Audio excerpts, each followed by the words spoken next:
Hey everybody, it's George from BW Limited Charity Fundraising, your charity fundraising one-stop shop. Today we're going to talk about understanding your guests.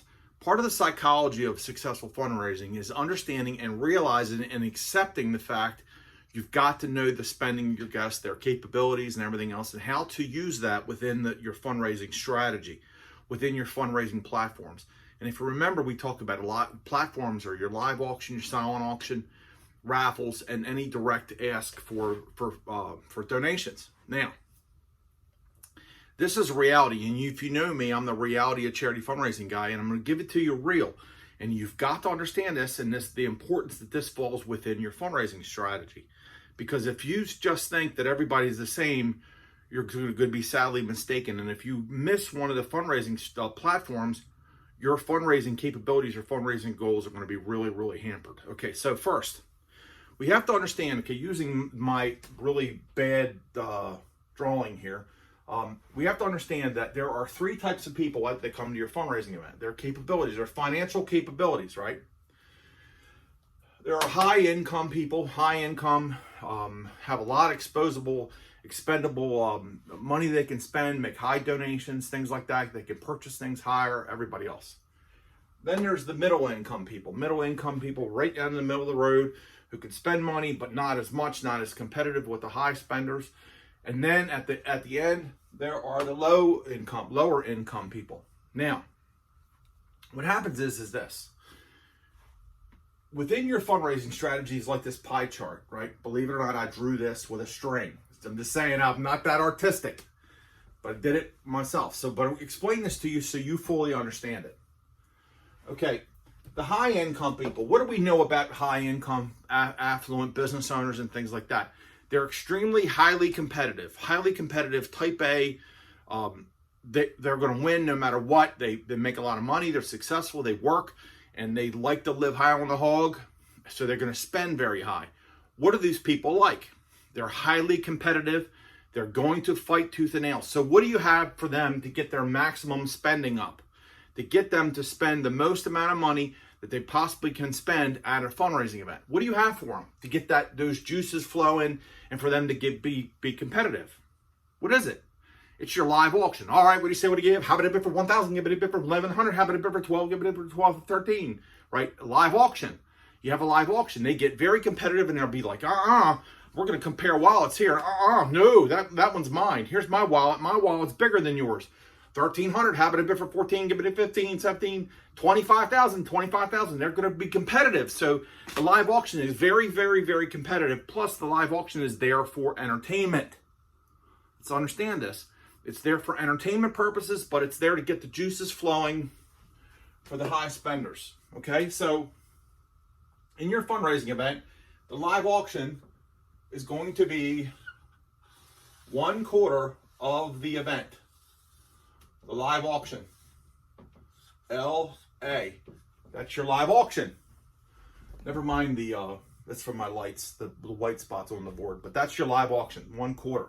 All right, so everybody else, there's 3/4 of the people are just watching it. They can't compete. They can't go after these people. They're spending $25,000, $30,000 or whatever, $5,000, $10,000. They can't do it. So you got the rest of the crowd, 3/4 of the crowd who are watching but cannot partake in the live auction. They can't compete with these people. So in order for the middle spenders, the middle income bracket of people that come out of all of your people, these people, they can spend in the middle. What do you have for them? Well, you have the silent auction. The silent auction right here. This is what makes up the bulk of your crowd. This is the silent auction. These middle spenders, they can buy things and bid on things inside your silent auction. But the great part about this is, this middle income people, they can't compete against the live auction people. But guess what? They're bidding on the silent, but so they're bidding on the silent, but so can the high spenders also bid on the silent. So now, you've got a big bulk of the crowd. Now, this is where it really gets cool, and you've got to understand this, and this is reality. All right? Like the big myth today, a big major myth is about donations, gift baskets, gift certificates, just all kinds of stuff. It's not really great, but the myth is, oh, we got to have 100% donated items because donated items are going to they're going to get 100% of the money. We're going to make all the profit. But in reality, across the board, and this is truth, folks, whether you like it or not, that's a myth. That's a 1980s myth. It doesn't happen. You don't ever buy yourself a gift certificate, right? Gift baskets. You hear me preach this stuff all the time. People don't want gift baskets. They're going to spend very little. They're going to spend about a quarter to a half of retail on a gift card because nobody buys themselves a gift card. This is reality. Think about it. It's common sense. You don't go walk into a restaurant, say Outback Steakhouse, and say, I'd like to buy a $50 gift certificate, and then go to dinner and spend the thing that you just spent. It doesn't make any sense. Okay.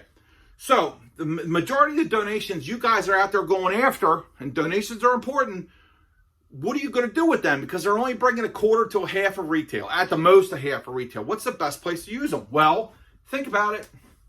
Because 80% of the donated things you're going to get are in this category. So you've got the lower income people. These are the people who could afford it to buy a ticket to come to your event. You made a little bit of money and they got $50 cash in their pocket. Or you got a little room on their credit card. What are you going to have for them to get them to spend any money? Right here. They're in this bracket. What do you got for them? You have raffles. Everybody likes to win. They don't care what they're winning. They just want to win. They don't care. They don't care. They could win a broomstick and they'll be happy. Woo, what a broom. Woo. Right? You have raffles because everybody will buy raffle tickets. They'll buy raffle tickets from you. You can make 5 to 10 times the retail value of your donations in a raffle. Now, here is the best part. Ready? This is the cool part. Gear out. Write this down. Share it with your friends. It's a secret. It's a secret from George. It's just me and you and me. We're talking. Okay? The best part about raffles is, ready? The same people who bid on the live, the high spenders, can buy raffle tickets. They'll buy raffle tickets. The same people in the middle spenders, the silent auction, will also buy raffle tickets. Everybody's going to buy raffle tickets. Everybody wants to win. Even the rich people like to win. They don't care what they win. They're going to win. They're going to buy a ridiculous amount of raffle tickets because they want to win. Everybody likes to win. They want to win something. Plus, raffles create excitement in your crowd, right? So everybody loves to win. You call out, hey, John Smith just won this thing. Woo! They get all excited and they come running and they get their prize. Everybody likes to win. Raffles. It's the best use of your fundraising, understanding your fundraising event is understanding the spending capabilities of your crowd. Also, you don't want to think for your crowd. This is a big mistake everybody makes. That's right, you heard me say it. Everybody likes to try to think for their guests. Don't do it. You don't know what they're going to spend. You don't know what their capabilities are. I know people who you would think they were janitors walk in blue jeans and boots, but they got $20,000 to $30,000 cash in their pocket. You never know what they're ready to spend. You could see some of my events. Last year we were out in Idaho and we sold our Tuscany trip 3 times for $25,000 in a very small crowd. It was incredible, right? People started crying. They were crying. They were so overwhelmed with the amount of support. So, now, you understand this. Live auction. Now, the live auction can't be so long where it bores people to tears. You put 50 items in there, everybody's going to get bored. They're going to leave. Can't be too long. I like about 12 items. That's about it. At the most. Middle spenders, silent auction. Low spenders, raffles, but everybody can do them all. Now, one last thing. Quick story. A friend of mine who's very affluent went to an event and he came home and he didn't spend a dime. And I said, hey, how much did you get anything on the silent auction, live auction? He said, no, there wasn't anything I liked. So I didn't spend any money. Okay. I said, did you make a donation at least? He said, no. I said, well, why not? He said, because they never asked. You got to ask your people to make donations. Do not put a friggin' envelope on the table and ask people to put money in there. All you're going to find is dust, right? Moths coming out of the thing. At the end, there's a thing called a fund a need. People call it a paddle raise, fund a need. Ask them to make donations. Ask them because they're going to do it. I'm telling you, the fund a need.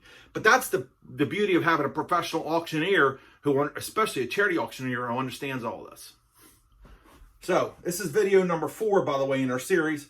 Absolutely understanding your crowd. Know who they are. Don't think about them. Don't try to figure out what they're going to spend. And you're going to do awesome. I'm George Wooden from BW Limited Charity Fundraising. We'll see you next time. Bye-bye.